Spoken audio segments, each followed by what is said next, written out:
called Karma Yoga.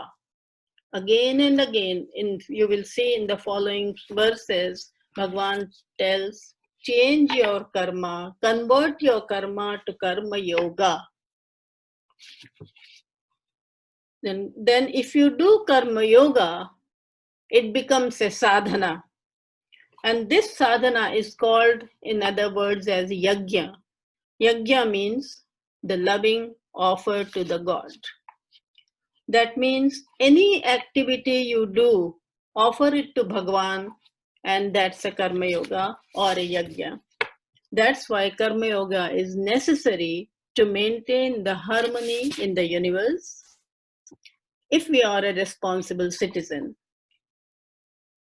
We should do Karma Yoga, not just karma. Action has to be pursued for material and spiritual progress. Without the action, there will not be a spirituality, there will not be any other kind of material growth also. Because why it is like that? Because it's the law and order through which the world functions. Action is a grateful offering to Bhagavan, acknowledging the gift of life he has given to us. Do the karma and acknowledge, thank God that we, just as Bhagavan says in the verse number 12, by doing proper karma, you will get both prosperity and spiritual growth. Ishtan bhogan hi vo devaha dasyante yajna bhavitaha tair dattan pradayebhyah yo bhunkte stena eva saha. This means that whatever the gods we have nourished, we have done as a yajna, definitely he will reward you with materials and desired pleasures. But you have to enjoy not only the gifts, but you have to offer all that to him. And only if you don't offer that, the last sentence, yo bhunkte stena eva saha, that's like a thief who enjoys and doesn't acknowledge, is like a thief. Stena, yo bhunkte stena eva saha. Many people are afraid of Gita and other Indian Vedic scriptures. They think that Hinduism is always teaching to give up enjoyment and material possessions, but it's not like that.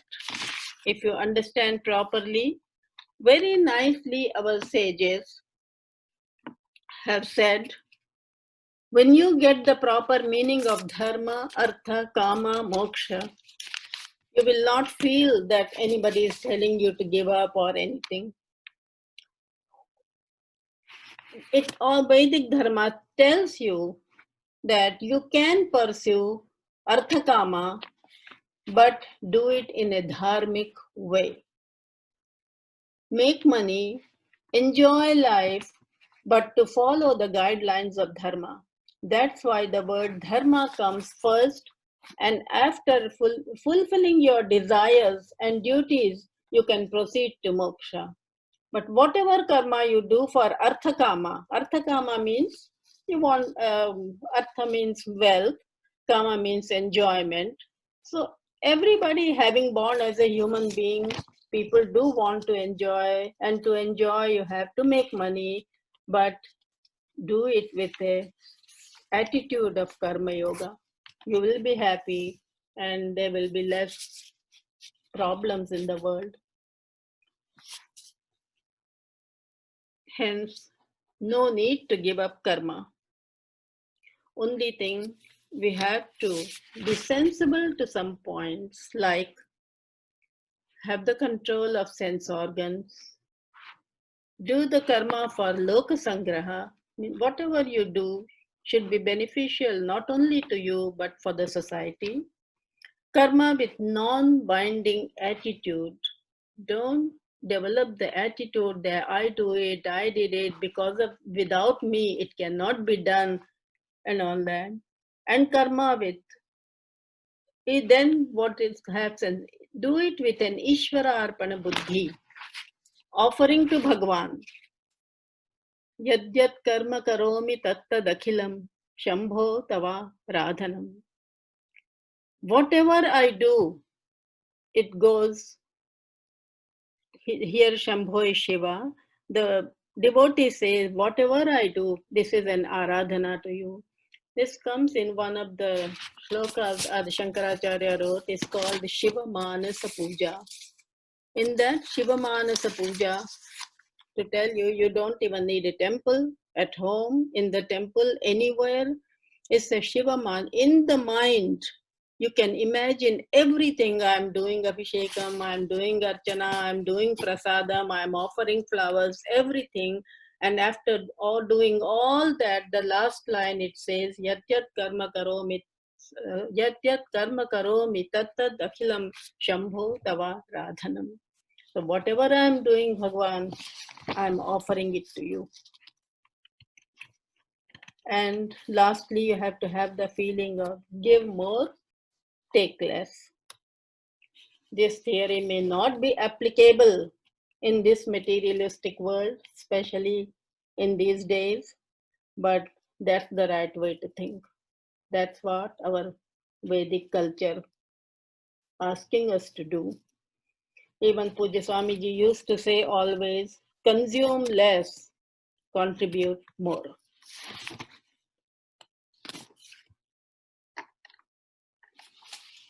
Let's go to book, number 34 is there on the chapter 3, verse number 34. Those of you who can repeat with me, can repeat with me. And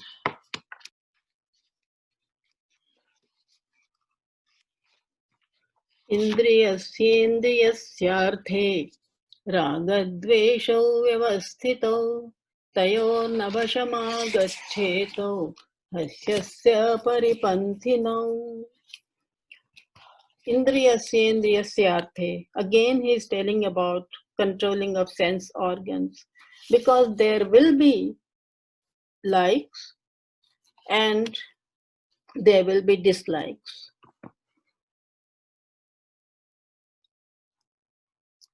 And whatever you like, you always cannot always do what you like.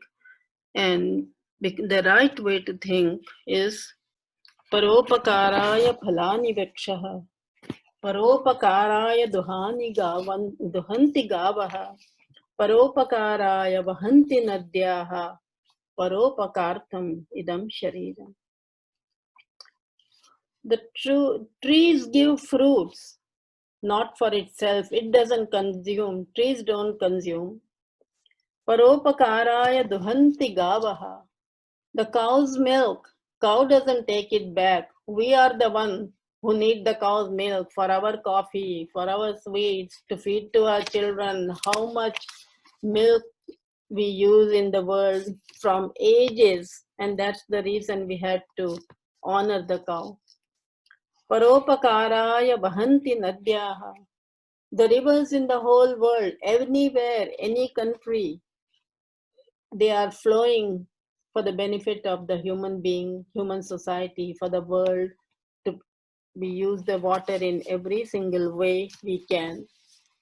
Paropakartham idam shariram. After consuming all that, we have to think that our body is for paropakartha, for serving others. If we follow serving others, means everybody can understand how to serve, what to do. And then in the word I was reading, Indriyasyendriyasyarthe, that means control the sense organs, and whatever likes and dislikes are bound to exist, manage them. You should not get whatever under the pressure. Tayor navasham avasham means you should not get under the pressure of the sense organs. That's the main meaning of this word. And going to verse number 35, श्रेयान् स्वधर्मो विगुणः परधर्मात्मनुष्ठितात् स्वधर्मे निधनं श्रेयः paradharmo bhayavaha. One's own duty is important. Even the death is better in one's own duty. That's how the importance is of one's own duty. Further, Bhagavan will tell in the following verses what a duty means. Coming 36 and 37 verses, Arjuna asked, why does a person do a wrong action? Impelled by whom this wrong deed is done by someone? Bhagavan answers here in verse number 37. 36, Arjuna asking, Athakena prayuttoyam papam charati purushaha anichhannapi vashneya baladiva niyojitaha. This is the question he asked. Impelled by whom the wrongdoings happen by any human being? And in number 37, Bhagavan gives a very beautiful answer. Kama esha krodha esha rajodguna samudbhavaha mahashano mahapapma vidyena miha vairinam. It's really a beautiful answer that whatever he's calling impelled by whom, it doesn't come from outside. The desire, the anger born out of Rajoguna is a glutton. Know that to be the enemy here in this world. Bhagavan told Arjuna, the thought impels a person to do wrong action because the want becomes so powerful that the wisdom you have gets silenced. You justify somehow or other, I want this. And the other wisdom which tells you not to do, that gets suppressed. So it's the desire which prompts a human being, or it impels the human being, is nothing outside. Then he explains to Arjuna, there is no external force, Arjuna, that prompts you to do wrong. Some other religions do believe that there is some external force. Some other religions do believe we don't have to go into other religions, but I know some other religions definitely believe that if you are doing wrong, it's not by you, something prompts you or impels you, but we don't believe that. In our dharma, we does not talk about any external force. Bhagavan says it is within us, inside us. One has to remove the cause of kama and krodha and find a remedy. All the desires are expressions of one basic desire. I am incomplete. How to be complete? Further verses, further chapters in Gita will tell you how to be complete. And in verse number 39, Avrittam jnanametena jnanino nityavairina kamarupena kaunteya dushpurena nalena cha. Knowledge gets covered by the sense organs which get attracted by the sense organs given to you, like Shabda, Sparsha, Rasa, Rupa, Gandha. You can get attracted by anything.